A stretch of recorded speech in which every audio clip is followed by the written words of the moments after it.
네, 여러분 학습하시느라 고생이 많으시죠? 자, 이번 시간은 지난 시간까지 해외 투자 운용을 마치고 2과목 3편의 투자 분석 기법에 들어갑니다.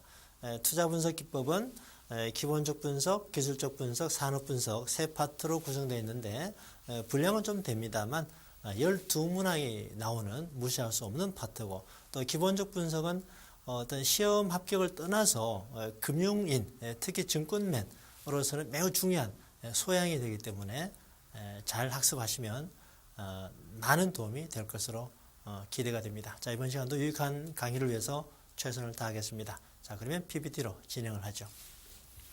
자, 방금 말씀드린 대로 기본적 분석, 기술적 분석, 그리고 산업 분석 세 파트로 구성되어 있는데요. 전체 12문항인데 시험 문항은 이제 러프하게 7, 3, 2 이렇게 12문항이 나올 수도 있고요. 6, 3, 3 이런 식으로 12문항이 나올 수 있습니다. 약간의 변동이 있을 수 있습니다. 이제 그리고 이 기본적 분석이 방금 말씀드린 대로 매우 중요하죠. 시험의 합격 이상으로 이제 금융인으로서, 특히 증권회사나 운용회사 다니면은 기업 가치 분석을 많이 하지 않습니까? 증권사 운용사가 아니라도 예를 들어서 이제 은행의 여신심사 쪽이나 보험사 대출 여신 쪽에 일하는 분 입장에서는 더 이 가치 분석이 중요하기 때문에 좀 더 중요성이 있다, 이렇게 말씀드리고요. 우리 그 기본서 분석에 있어서는 좀 기본서 내용 이상으로 필요한 내용이 있으면 제가 강의 시간에 최대한 말씀을 드리고자 합니다. 왜냐하면 소양이 되는 부분이니까 좀 더 많이 학습하는 게 좋습니다. 필요한 부분은. 자, 그럼 이제 진행을 하죠. 자, 그러면 이제 기본적 분석에 들어갔는데, 가치 분석을, 기본적 분석은 뭐 다른 말로 밸류에이션, 가치 분석이다라고 할 수 있는데, 그러면 이러한 가치 분석을, 기본적 분석을 왜 하느냐, 그 얘기입니다. 왜 하느냐? 내가 뭐 공부하기 좋아서 한다, 이건 아니고, 기본적 분석을 잘하면은 가치 분석, 밸류에이션을 잘하면은 돈이 되기 때문입니다. 돈을 잘 벌 수 있다라는 건데, 자, 어떻게 되는 건지 보겠습니다. 기본적 분석은 이제 쉽게 말해서 내재 가치를 파악하는 거죠. 내재 가치. 내재 가치, 다른 말로 이론 가치, 또 다른 말로 적정 가치라고 합니다. 그래서 여러 가지 툴이 있겠습니다만은 기본적 분석을 잘 함으로써 해당 투자 대상 기업의 내재 가치를 정확히 파악할 수 있다면, 최대한 근접하게 파악할 수 있다면 어떻습니까? 초과 수익의 기회가 생기죠. 시장 가격은 비효율적입니다. 그죠? 올라갈 때 탐욕 심리, 내려갈 때 공포 심리가 반영이 돼서 이렇게 항상 이론 가치보다 더 많이 오버슈팅 되거나 언더슈팅이 돼요. 그래서 이 내재 가치 분석을 잘 하면은, 자, 이제 시장 가격은 뭐 매일 주식시장의 상장 주가는 매일 종가에 나오니까, 그죠? 확인이 되죠. 예를 들어서 이런 상황이 되면 바이를 하면 되고, 이런 상황이면 셀을 하면 됩니다. 그래서 내재 가치 분석을 잘하면은 돈이 된다는 거죠. 자, 밸류에이션의 의미입니다. 기본적 분석으로 가치 분석을 해서 초과 수익을 얻고자 하는 전략이다. 시장의 비효율성을 전제로 하고, 이제 우리가 3과목 주식투자 운용에서 배우겠습니다만, 이거는 한마디로 액티브 전략입니다. 패시브가 아니라 초과 수익을 얻고자 하는 거기 때문에 이 내용은 이제 3과목의 4편에서 주식투자 운용에서 열심히 학습을 하게 됩니다. 자, 그러면 기본적 분석은 뭐와 뭘로 구성이 되느냐? 질적인 분석과 그리고 양적인 분석으로 구분이 되는데요. 양적인 분석이다라는 것은 이제 계량화가 된다, 이 얘기죠. 숫자로 분석할 수 있는 걸 말합니다. 대표적으로 재무제표 분석이죠. 기본적 분석은 곧 재무제표 분석이다라고 할 수도 있어요. 그만큼 이제 재무제표 분석이 중요하다라는 거고요. 질적인 분석은 탑다운 어프로치, 그리고 바텀업 어프로치가 있습니다.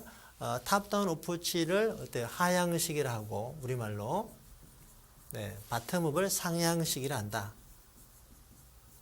이제 얘네 둘은 뭐 숫자로 하는 게 아니기 때문에 질적인 분석에 들어갑니다. 자, 다시 기본적 분석은 크게 질적과 양적으로 구분이 되고, 일단 대부분의 중요한 내용은 다 여기죠.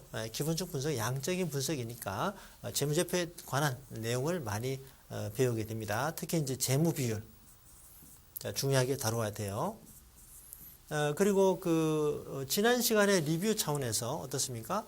지난 시간에 국제 투자를 할 때 공격적 전략에서 어때요? 탑다운 어프로치가 있고 바텀업 어프로치가 있는데 탑다운 어프로치는 세계 경제를 어떻게 본다? 세계 경제를 분리된 각국 경제 결합체로 본다. 바텀업은 세계 경제를 어떻게 본다? 네, 글로벌화된 산업의 집합체로 본다. 중요한 문장이다라고 설명을 드렸습니다. 자, 그러면 탑다운과 바텀업의 차이가 뭔지를 자, 보도록 하겠습니다. 탑다운은 이제 크게 바운드리 큰 데서 작은 데로 움직인다라는 거죠. 먼저 경제를 먼저 본다. 내가 어떤 자산에 투자할 것인가. 자, 오른쪽은 우리 기본서에 있는 문장을 그대로 이제 옮겼습니다. 경제는 어떤 증권에 투자할 것인가인데 여기서 이제 어떤 증권이다라고 하는 거는 뭐 주식이나 채권을 이제 말하고 뭐 부동산도 해당이 되겠죠. 이제 어떤 자산이냐 그 얘기입니다. 어떤 자산이냐. 자, 그리고 이제 경제를 봤습니다. 그래서 예를 들어서 현재 우리나라 것이 펀더멘털이 괜찮다, 투자하자. 이제 그런 상황이고, 산업은 그렇다면 어떤 산업이 좋으냐, 그죠? 만약에 제약 산업이 좋다 그러면 뭐 제약주 안에도 어떤 업종 선택할 것인가? 제약을 선택한다면은 그 안에 뭐 유한양형도 있고 한미약품도 있고 뭐 여러 회사가 있겠죠. 이렇게 순차적으로 내려온다. 요거 이제 탑다운 어프로치가 됩니다. 자, 밑에 건 참고입니다. 시험 범위는 아니고요. 탑다운의 위의 문장은 탑다운의 중요성을 말해요. 거시경제 분석, 거시경제 변수의 분석으로 해당 주가의 50% 이상을 설명할 수 있다. 이거는 그만큼 이 탑다운 어프로치가 중요하다라는 거죠. 자, 그리고 탑다운 어프로치는 중요하지 않다. 바텀업이 중요하다라고 얘기한 사람이 돈을 읽는 방법은 경제를 예측하는 것이다. 피트 린치. 그 월가로 떠난 영웅이라고 운용업계에는 바이블과 같은 책이 있어요. 월가로 떠난 영웅. 이제 관심 있으면 읽어보시면 좋은데요. 이 양반이 그 마젤란 펀드에서 엄청난 수익을 내고 40대 초반의 나이로 은퇴했죠. 아주 유명한 사람입니다. 이 사람은 거시경제 필요 없다는 거예요. 그냥 유망한 종목을 찾으면 된다. 그 얘기입니다. 이게 바로 이제 바텀업이 됩니다. 바텀업은 이제 기업 분석이 중요하다라는 거죠. 그러니까 밑에서 위로 가는 건데 사실은 뭐 위에 두 개는 거의 필요하지 않다. 중요성이 별로 없다라는 겁니다. 유망 기업을 잘 찾아서 내지같이 저평가된 유망 종목을 잘 찾아서 가면 되는 것이다. 뭐 일종의 가치 투자다라고 할 수도 있겠습니다. 자, 그러면 이제 본격적으로 우리 기본적 분석에서 가장 먼저 나오는 내용이 뭐냐? 가치 분석을 하는 것인데 이 가치 평가 절차가 있습니다. 가치 평가 절차는요. 일단 이 공식은 그 채권의 가격 공식인데 다른 말로 표현하면 이렇습니다. 이제 분자 S는요. 만기 상환금을 말하는데 자, 매기의 현금 흐름을 합하는 겁니다. 예를 들어서 이제 매기의 캐시플로우 1, 캐시플로우 2, 캐시플로우 3 이런 식으로 캐시플로우 N까지 매기의 그 캐시플로우를 합친 거 요걸 채권의 표현으로 본다면 만기 상환금 세틀먼트 이렇게 표현합니다. 그리고 1 플러스 R은 만기 수익률 YTM 같아요. 어쨌든 가치 분석을 하기 위해서는 그 분자의 현금 흐름을 추정하는 게 매우 중요하거든요. 분자의 현금 흐름. 자, 그래서 먼저 기업의 경제적 수명을 예측해야 됩니다. 제일 먼저. 기업의 경제적 수명을 예측한다. 그 수명이 뭐 이만큼이다 라고 하면 이제 이 기간의 현금 흐름을 캐시플로우를 추정하는 거죠. 현금 흐름의 크기를 추정한다. 이게 쉽다, 어렵다? 말이 쉽죠. 엄청 어려운 거죠. 그리고 이제 분자가 나오면 어때요? 적정 할인율. 적정 할인율을 찾아서 할인하면 되는데 이 할인율이 어때요? 신용 위험이 높은 A 기업과 낮은 B 기업이 있다면 A 기업의 경우는 뭐 5%를 한다면 B는 할인율이 또 높아야 되겠죠. 8 이런 식으로. 할인율은 이제 그 기업의 어떤 위험을 반영해서 적용이 됩니다. 네, 위험이 높은 기업일수록 자본 비용이 올라가는 거죠. 자, 이게 이제 절차입니다. 원론적이죠. 수명을 예측하고 그 수명 안에 있는 이제 그 기간 동안에 현금 흐름을 예측하고 현금 분자를 구했으면 이제 분모의 할인율을 정하면 된다라는 겁니다. 자, 그림으로 표현하면 이렇죠. 그러니까 전 수명 기간, 수명 예상 기간에서 분자 현금 흐름을 예측을 하고 네, 현 시점에서 판단한다면 밸류에이션 한다면 잔존 기간만큼 네, 이렇게 표현하죠. 잔존 기간만큼 할인하면 되는 겁니다. 예, 채권 가격 공식과 같아요.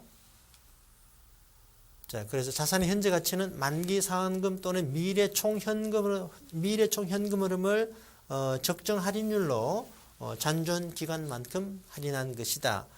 이 내용은 이제 그 3과목 5편의 채권 투자 운용에서 또 많이 봅니다. 자, 그러면 이것도 시험에 나왔습니다. 단순한 개념인데요. 현금 흐름의 추정 원칙이라고 해서 일단 정확하게 해라 이 뜻입니다. 쉽게 말해서 정확하게 하자. 정확하게 하기 위해서는 증분으로 해야 된다. 증분으로. 또 세후 기준, 세전이 아닙니다. 이거 뭐 바꿔서 잘 나와요. 세전이 아닙니다. 세후가 정확하겠죠, 그죠? 왜냐하면 세후가 그 내가 직접 손에 쥐는 현금 흐름이니까. 그리고 이제 간접적인 효과도 다 반영이 돼야 됩니다. 어떤 프로젝트가 변동이 될 때 거기서부터 파생하는 현금 흐름 이런